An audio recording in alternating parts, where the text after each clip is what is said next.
Good afternoon, everybody. This is Andrew Rosen at Diversified, one of the partners here. Thank you for tuning in to our market update with Q&A with myself, Andrew Rosen, and our Chief Investment Officer, Michael Horwath. He's going to run through a state of the market. We're going to take questions. You can feel free to message them in the question section of the GoToMeeting here. So we'll take them written requests. We'll also open up at the end for questions, but we'll take all requests through written communication to keep some organization to this webinar. We just thought it would be good to get ahead of what's going on in the markets, with both planning questions and market update questions. Happy to answer, as these are certainly interesting times that we know we will get through, and we want to be sure we are here when our clients and friends need it most. So without further ado, I will open it up for Mike Horwath to talk about for 15-20 minutes about the markets, and feel free to ask questions. Just use the question feature on the right and under the attendees list or under the chat, and we will take this thing one question at a time.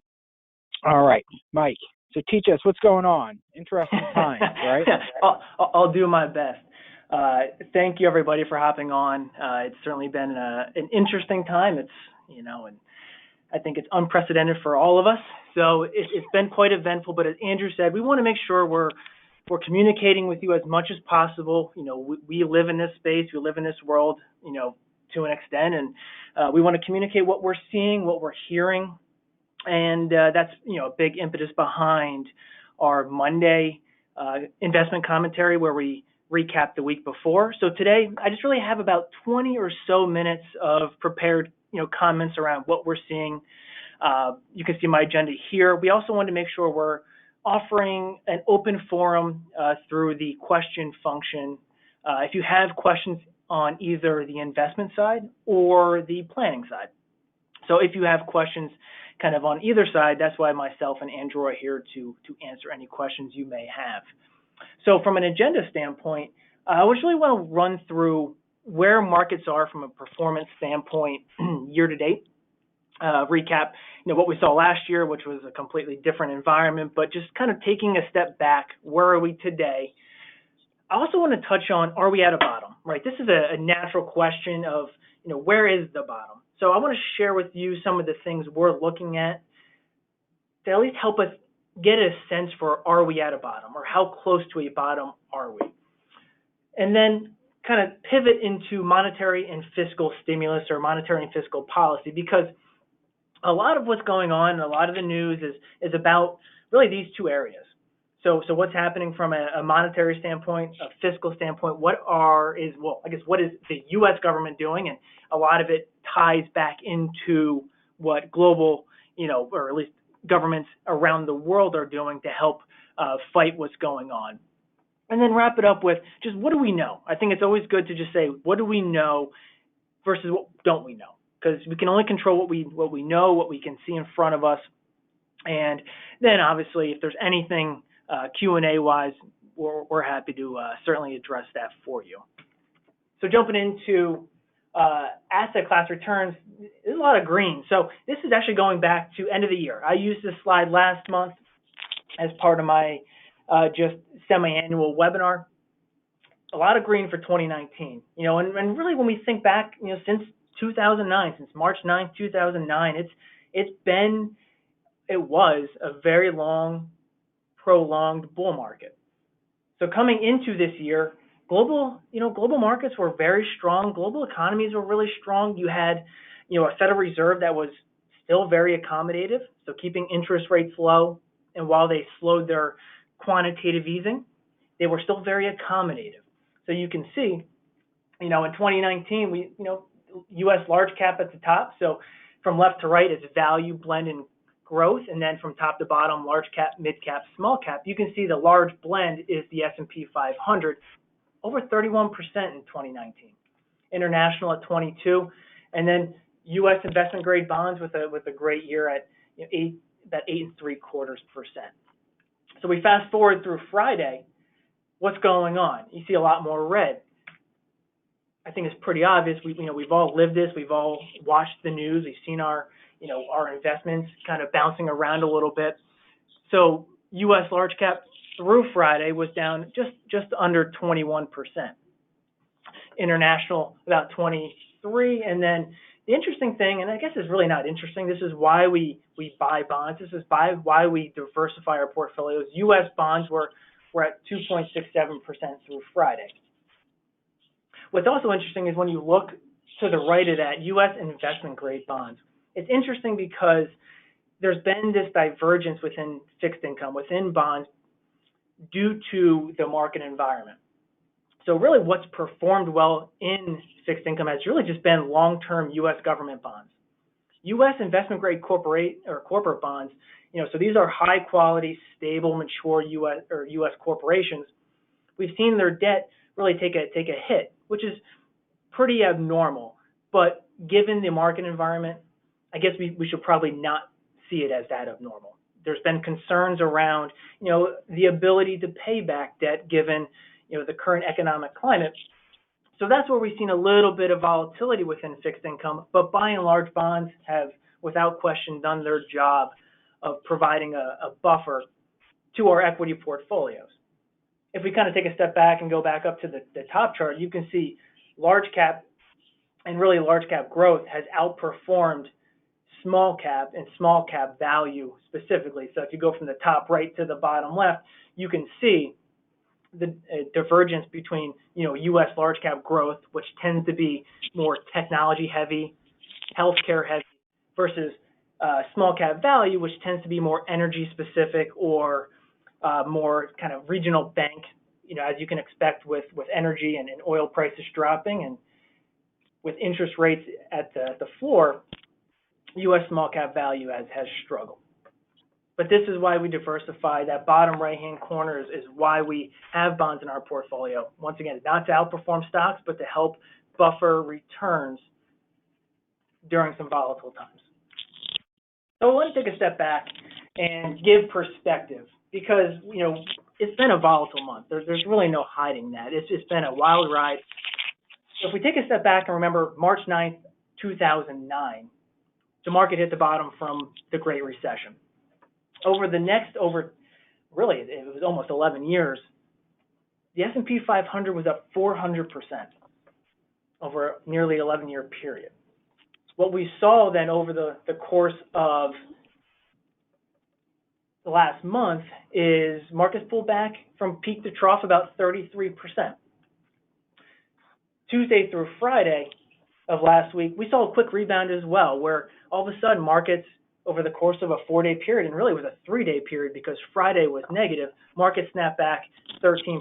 If you take out Friday, it was closer to 15% in the matter of 3 days.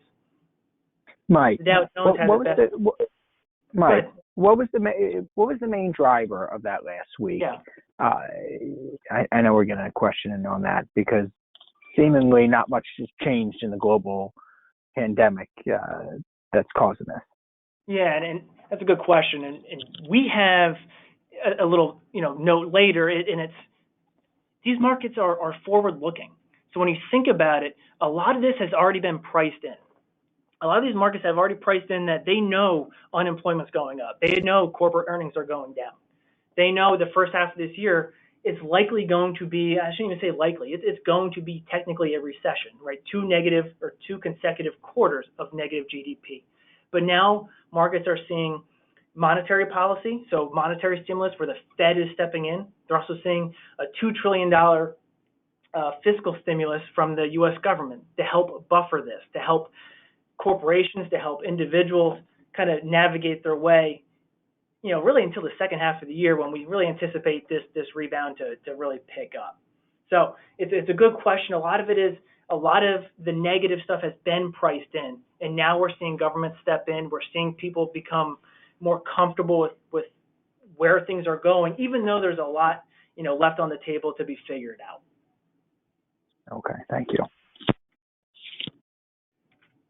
So naturally, the question becomes, have we hit bottom? Right? And I think everyone wants to know, are we at a bottom? So here are the things that we like to look at.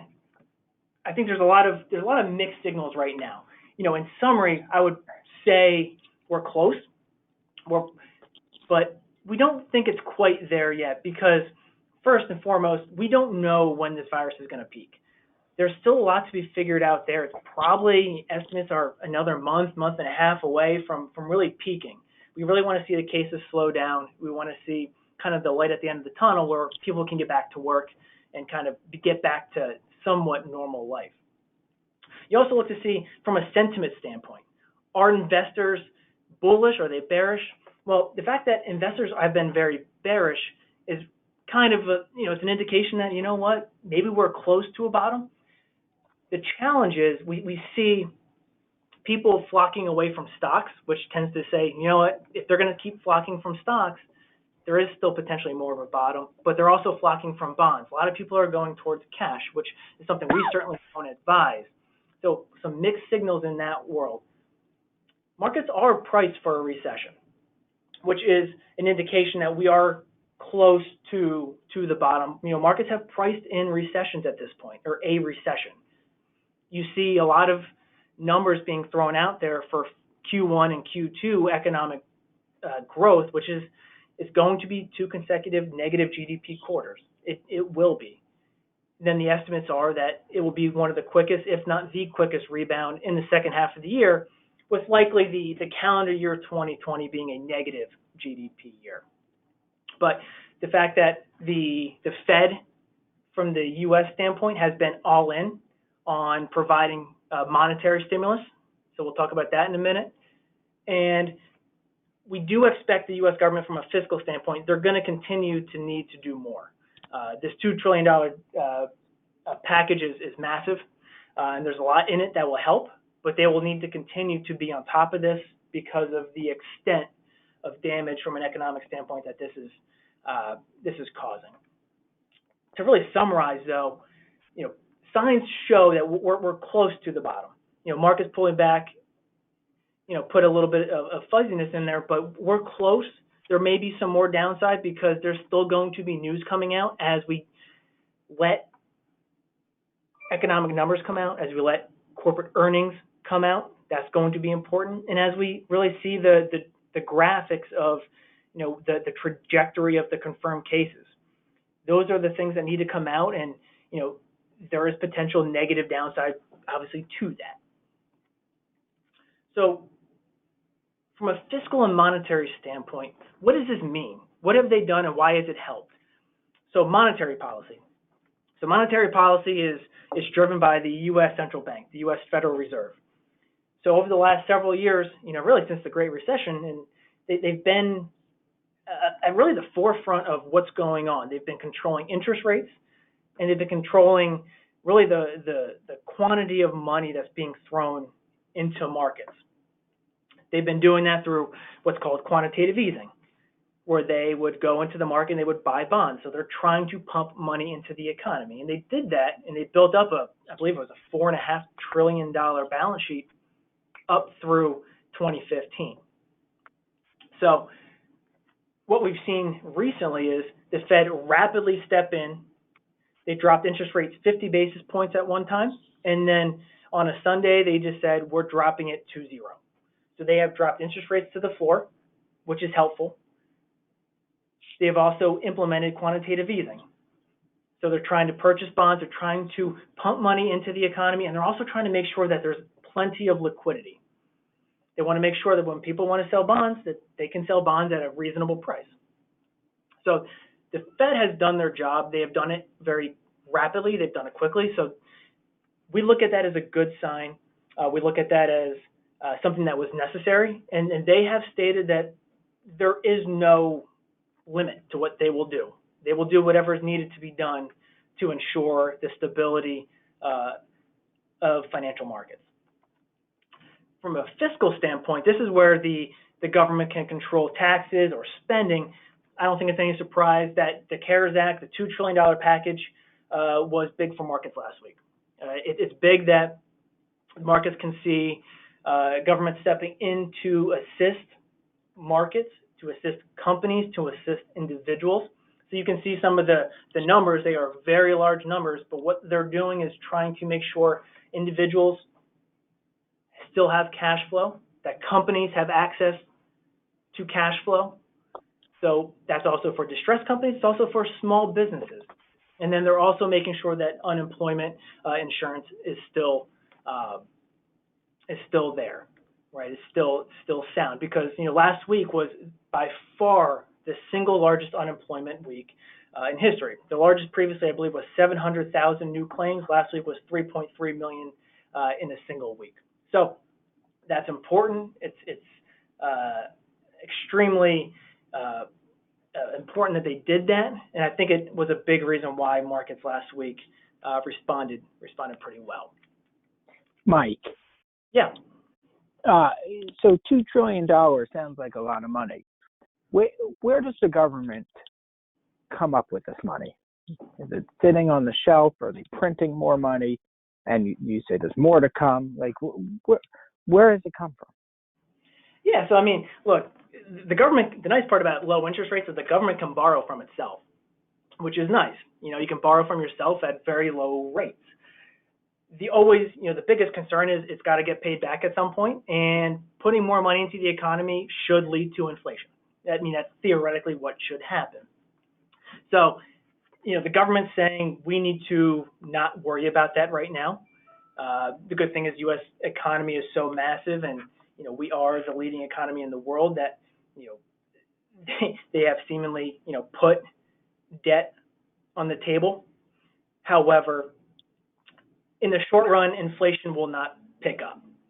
So while inflation could become an issue down the line, which is where the Fed's going to have to come in, the answer, Andrew, is really they can borrow from themselves at very low rates, which is a nice ability, and it's a big reason why the Fed has been very helpful in this entire process. Right. Okay. Help shed some light. Thanks. Sure. And what do we know? I think it's important that we take a step back and say, what do we know? Uncertainty is the primary driver of volatility. It always is. And Andrew speaks about it in his blog all the time. Volatility a lot of times is driven by, the uncertainty in markets. Markets hate uncertainty. You cannot quantify right now the true economic impact of what's going on. It is so hard to quantify corporate earnings. It's so hard to quantify GDP growth. Everybody's trying to do it, but they're struggling. So when you can't quantify, you tend to sell, despite what everything else has taught you about investing, or despite what your risk tolerance is, despite what your time horizon is. Uncertainty is the primary driver of volatility. The keys to me right now, in terms of getting through this, or starting to see a light at the end of the tunnel, are two areas. It's when will confirmed cases peak, and what is the damage to global economies? Okay, so we want to understand what corporate earnings are going to look like. We're going to want to understand when confirmed cases will peak. But right now, volatility is just driven by pure uncertainty. We also know that even prior to this, the stock market was reasonably priced. Now, the stock market has really kind of pulled back, and we'll see what earnings look like. But the stock market's very reasonably priced, and we're going to need to look at companies moving forward from the standpoint of, have they fundamentally changed? And we speak all the time to, we believe in both active and passive investment management. I think right now is about as important of a time from an active management standpoint, because you think about how many companies are now fundamentally changed. So they may appear cheap, and you can buy a cheap company, but if it's fundamentally changed, it's cheap for a reason. So we'll speak to both active and passive investment management, but right now I think it is important that you have active managers in there from both a stock and bond standpoint, because things have fundamentally changed. Markets are cheap, and we think they're going to rebound pretty quickly in the second half of this year. But we'll want to have managers who can have boots on the ground, understanding the companies, understanding their cash flow and balance sheets and things of that nature, because, that's going to be extremely important moving forward. Okay. Mike. Yeah. Yeah, I'll let you go for your last bullet or two, then I have some questions here. Cool. Actually. Yeah, no problem. So we also know governments are committed to working their way through this. So the Federal Reserve, U.S., Congress, President, they're really at this point have committed to doing whatever they need to do to get through this. And I think that's important because you're going to need to throw money at this thing because there's just so much economic damage. But the fact that they are extremely willing to step in swiftly to lower rates, to begin quantitative easing, to put together a $2 trillion plan, we know that they're committed to making sure that this thing continues. At least it buffers it until markets can rebound pretty well. And I really think the last piece is, we know that staying disciplined is vital to your financial plan. It's vital to your, investment accounts. Markets historically bounce back quickly. Now, I'm not saying that tomorrow or next week markets are bouncing back quickly, but remember, just because we think today that cases haven't peaked, right? And they haven't. Markets know this. Markets price this in. Markets know that economic growth is going to be negative for 2 consecutive quarters. Markets have priced in the fact that unemployment is going to increase. So stock markets are forward-looking. We know that markets also historically bounce back very quickly. We saw this last week with a 13% rebound from Tuesday through Friday. We also saw, if you recall, from March 9th, 2009, things didn't feel great. The news wasn't talking about how great the economy was poised to be. Things still felt pretty bad. Things were kind of hard. It was hard to see the light at the end of the tunnel. But for the 1 month period after the market bottomed on March 9th, 2009, for 1 month after that date, the S&P 500 was up over 26%. Things can change quickly, and they will change quickly. You have to be patient, and we need to make sure we're staying disciplined, diversified, and kind of allocated in a way that's aligned with our risk level. So, Andrew, I'll turn this over, let you kind of MC the question part if there's investment questions for myself or for the planning side for yourself. Sure. Yes, and as I mentioned, just thank you, Mike. That was great and educational as always. Please use the question tab, and we'll field any questions that anyone has. So, and here comes our first one, Mike. So, many experts are predicting another wave of coronavirus in the fall. Summer dies down, fall peaks up. Does this mean we're going to go through a second set of recessions? Do we anticipate? My answer to that would be fourth quarter. No. So I think it's a great question. I think there's valid concern over second half of this year, or at least towards the fall, and potentially even early 2021, for this to kind of come back in some sort of wave. I think we need to lean on medical experts because they're the ones who are way smarter than we are with the way that this thing works, and that's what they're saying. From an economic standpoint, we just were not prepared at all for this. And that's the challenge, is we were not prepared. It came at us hard. I think if it comes back, it will come back lighter. I think we'll be more prepared. I do expect both Q3 and Q4 to have positive GDP growth. I think people will be back to work, and I think measures will be put into place by companies, by the government, to be able to fight this quicker and more efficiently next time. I also know, we live in the most rapidly innovating economy, along with China, in the world. I trust the healthcare companies that we work with. I know they're still 6, 9, 12 months away from a vaccine, but measures will be put into place from the healthcare community to at least help mitigate a lot of this. And I think the second half of this year, I really do believe, will be positive in both quarters. Okay. Great. Now, how long do we think we get back to where we were? I know some recessions can last, from a market standpoint, years, and no one's holding you to an answer. Of course, we don't have a crystal ball. Are you sure you're not holding me to this? Depends how good you are. Let's see.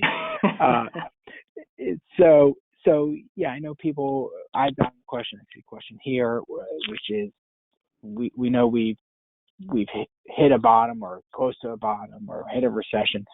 How long till we see the markets rebound? So the longest in history was, and we talk about it all the time, about, anywhere in that 5 to 7 year range can be, a recovery. I don't think this takes that long. I really don't. I think it could be end of 2021 before we're completely back. I think, markets domestically will fight back in the second half of this year and into 2021 as people get back to work, as the consumer starts to spend again. Because remember, going into this, the U.S. consumer was one of the strongest it's ever been. It was a very strong consumer who was spending money. The concern was around business investment. I think while this certainly throws a wrench into that, I think once people are back, it'll take a good year and a half to really kind of recover economically from it and from a market standpoint. But I don't think this is one of those 5-year recoveries. I think it's closer to probably a year and a half, into 2021, something like that. And what is the market waiting for, you think? Is it to know there's a coast is clear? What's going to be the real big pop where we get out of this thing? Yeah, it's interesting. So I really think they're looking for clarity, and I think they're looking for a true understanding of where corporate earnings are for really where unemployment is. So I think markets are really just waiting for clarity because, so many people are sitting at home and they can't go to work. It's mandated by the government. But if we look at what China's doing, China was very, very strict. But now they're 80% production back. Their manufacturing numbers that came out this morning were pretty strong. So by doing the necessary things today, it will hurt Q1, Q2. But by doing them today and sacrificing today, I really think it'll help in the second half of this year. And I think as those numbers start to become clearer, I think that's what the market's waiting for, Andrew. Okay, great. With an election coming up, Mike, are we, and we obviously don't want to get political here because we always stay away from that touchy subject, but with an election coming up, I think it'd be helpful for people to understand, are we pleased with what the Fed's done? Are we pleased with what the administration has done thus far? Have they acted from a stimulus perspective? Forget how they've handled the disease and any opinions there. Just curious, we are in the situation now, and we know there may be more to come, but are they acting fast enough? Are they hitting the right parts of the economy to help sustain it as best as possible, or do we think they're missing the boat here and not approaching it appropriately? Yeah, it's a good question, and trying to just kind of take it as neutral as possible. I would say I'm going to take it from two angles. First, the Fed. I think the Fed has been beaten up, at least Jay Powell has been beaten up by the president, and I think a lot of it's unfair. The Fed is supposed to be politically agnostic. The Fed's designed to keep unemployment low, keep inflation low, right? That's what they're trying to do, be full employed with positive but low inflation. And I think for the most part, they've done a pretty darn good job. I think they've been very proactive. We saw them drop 50 basis point interest rate really quickly. We saw them not wait until their meeting to drop rates to zero. We also saw them commit to buying municipal bonds to keep the liquidity going. They have gone way into their toolkit to be able to provide liquidity, provide a lot of comfort, at least commitment to the market. So I think the Fed's doing their job. I think they're doing everything that they can within reason. I think, from a fiscal standpoint, or what the government's doing, I think they were a little slow, to be honest. I think, but I think it's also tough because, you have two very different agendas. But in the end, I think they made the right move. I think it's a good start. It's crazy for me to sit here and say I don't think $2 trillion is probably enough. I don't think it's going to be enough. I think they're going to have to keep, a pulse on everything. And I think because we were, pretty unprepared for this, that we just need to make sure that, we're swift on any additional measures we need. So I think the Fed's done a pretty good job. I think, they always try to remain politically agnostic. It's hard. I think the government, from a fiscal standpoint, with the $2 trillion deal was very helpful. I think it was, probably a little slow, but it's a two-party system for the most part. It's tough to get things through. It did get through, and we'll see. I think the government's going to need to do more, which is, like I said, it's crazy for me to say that after $2 trillion bill, but they likely will. Okay, and you think they have more ammunition to go? Yes. Yeah, okay. And I think the Fed has, the good thing is the Fed and central government have, they have tools that they can use. Now they're going to start to have to get farther and farther down. There's only so much that the Fed dropping interest rates to zero can do. There's only so much that them providing liquidity to markets can do. So the government's going to have to make sure, whether it's taxes, whether it's spending, whatever it is, they're going to have to be the main drivers, because the Fed is, to an extent, limited on what the effects of what they can do are going to be able to do to positively affect the economy. Makes sense. Oh, here's a great question. I've been getting this a lot, as a matter of fact. Oh, excuse me. So interest rates are basically as low as they've ever been. And so what's going on with mortgage rates? So, and what do we anticipate to happen over the next couple of weeks or months? They went really low. I tried to even refinance personally and was slow to it. Then I woke up the next day and they bumped back up, and I've heard they're loosely tied to the 10-year Treasury, but why are they all over the place? And what do we anticipate? Will they come back down? What's going on? Yeah, so I don't know how much lower they'll go, Andrew. There are just limits to, remember, these are, they're 30-year commitments tied to a collateralized property.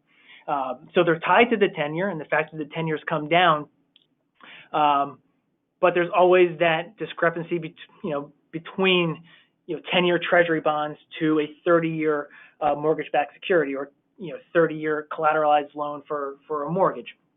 I think we probably hit a bottom there, unless the government intervenes and forces them down.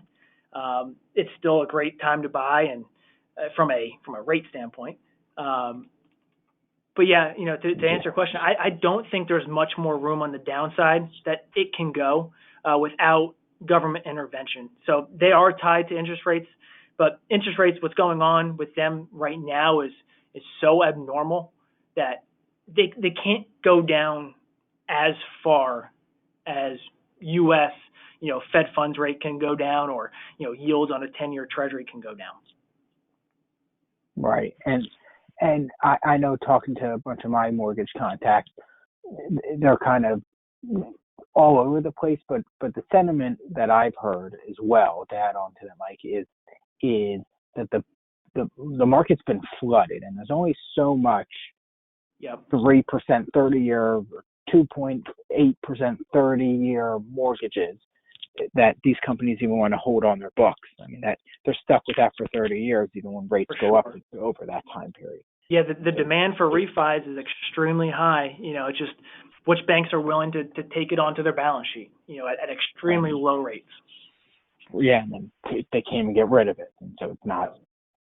So yeah, I've seen that as well. So, but I agree. I think if the government steps in and offers some reprieve there, which they may very likely do, to allow more refinances and more flexibility for homeowners, I think you'll really see you could see rates go lower if intervention happens. Yeah. Or if intervention happens, or slow down. Yeah. Or if mortgage companies become more willing to take on loans at those rates, But as you've said, and a lot of our partners have said that there's just so much demand that they're hesitant to take too much on. Right. Okay, here's a question. I guess it's actually more of a planning question, but feel free to. I'll take a crack at it and let you add to it. It says, given the current environment, should people be maintaining a healthier cash reserve? And I can tell you, working with a lot of clients through all sorts of markets, there's a lot of variables here. So there's no one size fits all. But I think if you're working, job security certainly comes into the play. Your current cash position that you have is relevant. If you're retired and you're in sort of our spend, replenish, paycheck for life strategy, I think there's less concern to really increase a major cash position right now, because we have a bucket that we're subsidizing your lifestyle with.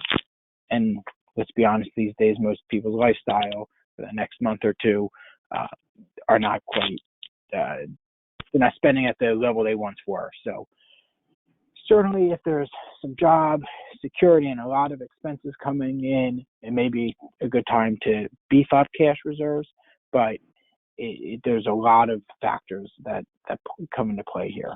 So it's kind of a case-by-case basis. Okay. So here's one for you, Mike.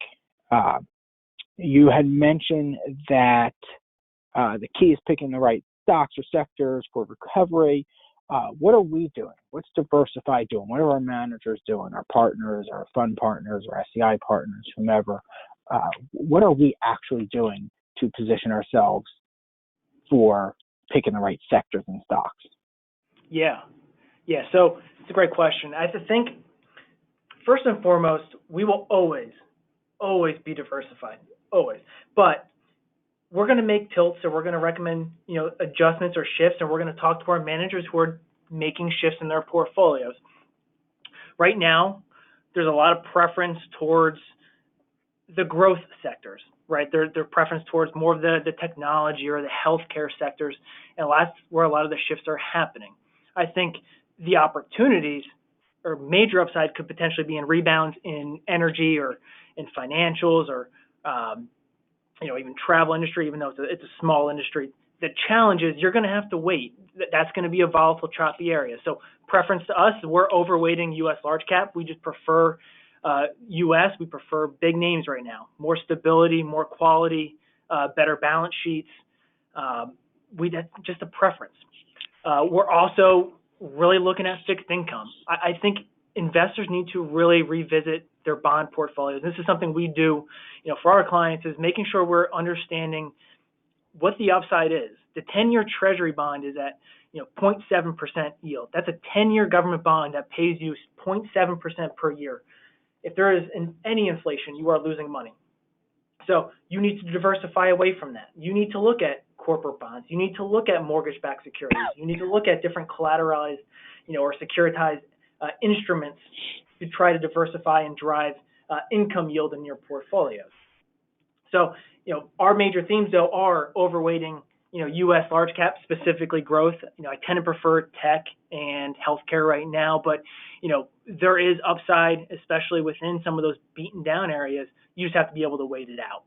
I also really like diversifying away from government treasuries moving forward.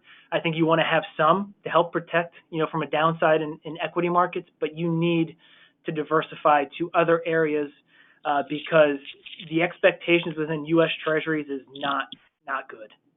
Yields are just too low. Rates have just been, brought down so far. So those are the main themes that I would say, we're doing in our portfolios. And, really the common theme I've heard from our managers is they're using this as an opportunity. The managers a lot of times we have worked with right now are saying they've liked a lot of companies, but the companies had been a little expensive, a little rich, because every one of these managers looks at a company and says, what is this true value? We like their business model. We like the moat that they've built around their company, right? They own a lot of market share. We like the cash flow, the revenues. but maybe the price is a little expensive. We don't think the upside's there. Well, that same company now may be trading at a 20% discount from where they were. They're repositioning and saying, okay, now we need to revisit these names. So not only is it tilting towards specific sectors, I think it's looking at companies specifically now that have been brought down by just market events. That the upside is still there. It's a great company, strong business model, and now the upside is much more significant. Okay, great. It looks like I have two more questions here, so I'll ask them here. So this may be part planning and part investment. I'm not sure. I'll let you take the first crack at it, Mike. With the market decline, it's a good time to rebalance portfolios, you think? Yes. Yeah, so I think it's definitely a good time to, if you're going to rebalance, so if you have a target allocation of, say, it was 60-40, and you've dropped now to a 55-45, so 55 stock, 45 bonds, I think you should either not touch it or you should rebalance to a 60-40. The reason is, and the entire reason you rebalance portfolios is because you are automatically selling high and buying low. So theoretically, you'd be selling bonds that have performed better and buying stocks that have performed worse. So we are a big believer in systematically rebalancing and having those triggers on your portfolio. We do that. I don't know if I wouldn't say it's from a rebalance of taking more risk. I think that is a case-by-case basis or less risk. I think it's just a good opportunity to say, hey, if we've drifted down to lower equity because they perform worse, it's a great time to rebalance your portfolio. And this is why we systematically do it. Portfolios with us will rebalance within equities, even not necessarily between equities and bonds alone, within equities and within bonds. So I do think it is. I just think it depends. It's a case by case basis depending on the specific situation. But it's a good time to reevaluate your asset allocation and your risk level. Right, and I agree, and I know our portfolios do it quarterly. They'll look to rebalance when we have that turned on for individuals. So in the next couple of weeks, that should be happening for a lot of our clients automatically. And yeah, I do agree that I think it's a very case by case basis. If you're going to add or take away risk, you really have to be careful that you're comfortable with that decision, and we're not acting irrationally or knee-jerk. That's what I've seen, and I've seen people get bit by it far too many times. So you really have to tread carefully, in my experience. Okay, final question here says, with what's going on, this could certainly hurt President Trump's chances at re-election. Has the market priced in what that means yet or not? I'm not sure that, and I don't know that I agree that it's hurt or helped his chances. I've read quite a bit on both sides, as a matter of fact, but I think the question still at its core is the market pricing in, or has it, the next president in November, Joe Biden or Trump, or is it leaning one way? Is it doing anything in regards to the election? Yeah, that's a really good question. So I think leading up to this, the market was reacting and pricing in a Joe Biden, Bernie Sanders flip-flop back and forth. And as Biden picked up steam, certain areas of the market would perform well, like healthcare, for example. But I don't think it really is at this point. I think the market is still just really worried about economic growth. And I agree with you from a standpoint of, I'm not sure if it helps or hurts him. I tend to think it's still going to be a very close election. I think those on either side are just going to vote partisan.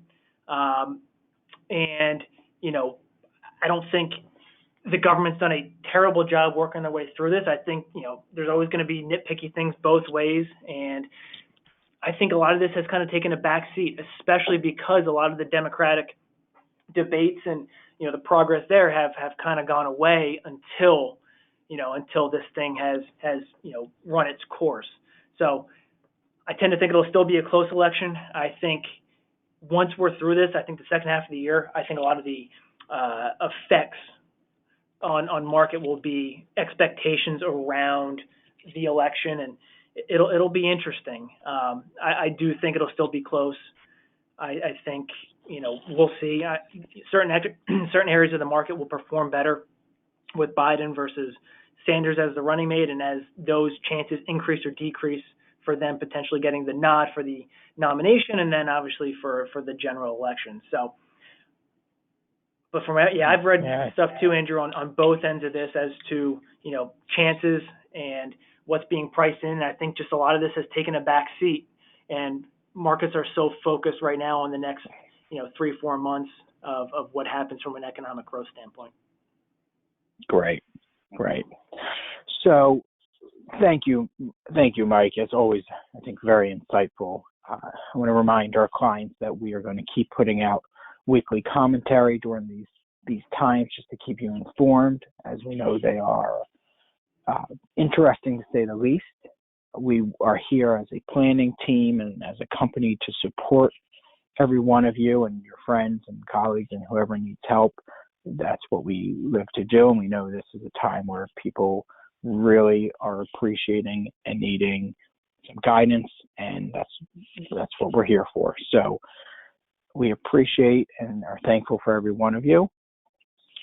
We are going to keep in touch through many forums as we see fit. Maybe we'll do another one of these webinars if everyone likes it and we think there's more value to give. And so with that said, I want to thank you, Mike.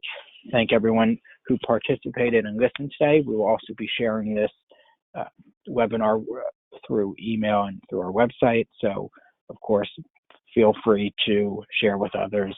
And we want to thank you again very much. So thanks, Mike. And until next time. My pleasure. Take care, everybody. You too. Bye.